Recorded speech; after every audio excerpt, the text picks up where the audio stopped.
Now, what if I was to tell you, yes, I've got secret access to Mo Salah's FPL team? You wouldn't believe me. You genuinely wouldn't believe me. But I do. I have access to Mo Salah's FPL team. And it's only right we sit down and discuss it. What does Mo Salah know that us as football fans, as FPL fans, we don't know? What does Mo Salah know from coming up against certain managers, from coming up against certain players? What does he know about them? Now, as you can see, this is Mo Salah's FPL team. Now, the first thing that stands out is a Tottenham double duo in defence. Pedro Porro, we all know Pedro Porro. He's probably in every single one of you guys' teams. Goals, assists, dynamism in the final third. But Cutie Romero at the same time. Now, Cutie Romero, he chips in with goals, but he chips in with a lot of defensive contributions. And I feel like Mo Salah knows, having come up at Thomas Frank's Brentford, he probably knows how defensively resolute they are, how difficult they are to break down. And now at Tottenham with better players, with more investment, maybe, just maybe, Tottenham defenders are what you need in your team. And listen, the first week of the Premier League fixtures has shown us Tottenham secured themselves a clean sheet against Burnley. So I'm guessing that's minimum 12 points in Mo Salah's pocket. Now, the other thing that stands out for me is Cherki and Martin Odegaard in the centre of the field. Now, I feel like Mo Salah is looking at it and telling himself, I want the orchestrator of these teams. I want the attacking players. I want players that can chip in with both goals and assists. Players that will be involved all over the park. And Martin Odegaard is involved all over the park at Arsenal. Ryan Cherki, yes, he came off the bench against Wolves, but we all saw what he can do in 10, 15, 20 minutes. And the thing about Cherki, and why in my opinion, shall we call him like a hidden gem, a differential? When it comes to Ryan Cherki, I feel like he's so talented and he's playing in such a productive team where even if he comes off the bench for 10 minutes, there's a very high chance he puts the ball into the back of the net. Even if he comes off the bench for 45 minutes in the second half, there's a very high chance he gets you 1 or 2 goal contributions. The goal he scored against Wolves highlights that. Off the bench for 20 minutes and he scores. Now imagine what he can do if he actually starts.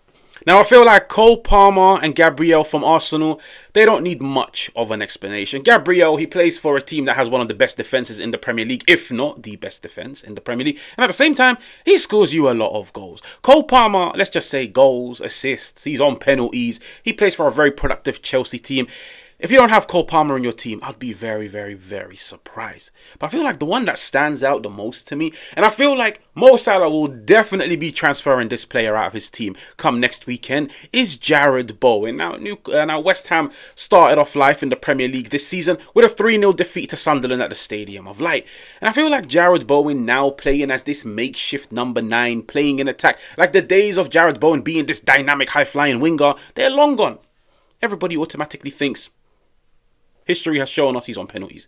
History has shown us he gets you a lot of goals. History has shown us he gets you a lot of assists. History has shown us if there's anybody to score for West Ham, it's most likely Jarrod Bowen. But I feel like looking at the performance against Sunderland and looking at the trajectory of this team and the lack of investment, and I feel like now they're a bit too reliant on somebody like Jarrod Bowen. You really think opposition players don't know this? You think opposition managers don't know this? Who's the main goal scorer of West Ham? Jarrod Bowen. Who's the main chance creator at West Ham? Jarrod Bowen. Maybe, just maybe, Jarrod Bowen shouldn't be in your team, because I feel like now there's so much focus on him to deliver the goods, and the fact that he's not playing around the best of players in a team that's lacked investment over the summer under a coach who's really, really, really struggling to implement his system and his philosophy and his tactics. Jarrod Bowen at the price of what, 8 million, whilst also being a striker in an area where you can go out and get an Ekatike, a Joao Pedro, a Mateta, a Chris Wood for far cheaper. Maybe, just maybe, Jarrod Bowen isn't the best of picks for the long-term future. And the last talking point is Kerkez, Mo Salah's teammate. Now, is this Mo Salah sending a message to us, telling us don't sleep on Kerkez? I share the training field with this guy day and night. I play match days with this guy every single week.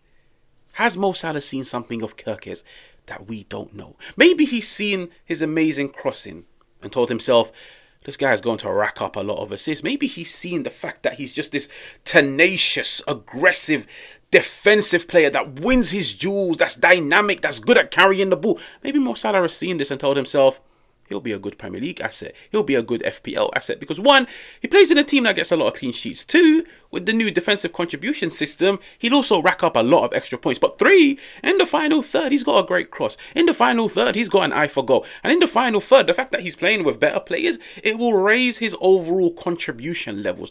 So is this Mo Salah sending a message to us that Kirkes is probably a better option than somebody like Frimpong? Now, at the end of the day, Mo Salah is the judge. I believe both of them are at the same price. So we have to ask ourselves the question, why did Mo Salah go for Kirkes and not for Frimpong? And maybe, just maybe, should we follow in his footsteps? Now, this is the reaction to Mo Salah's team. Make sure to like, make sure to subscribe. Always engage in the comments. Do you agree? Do you disagree?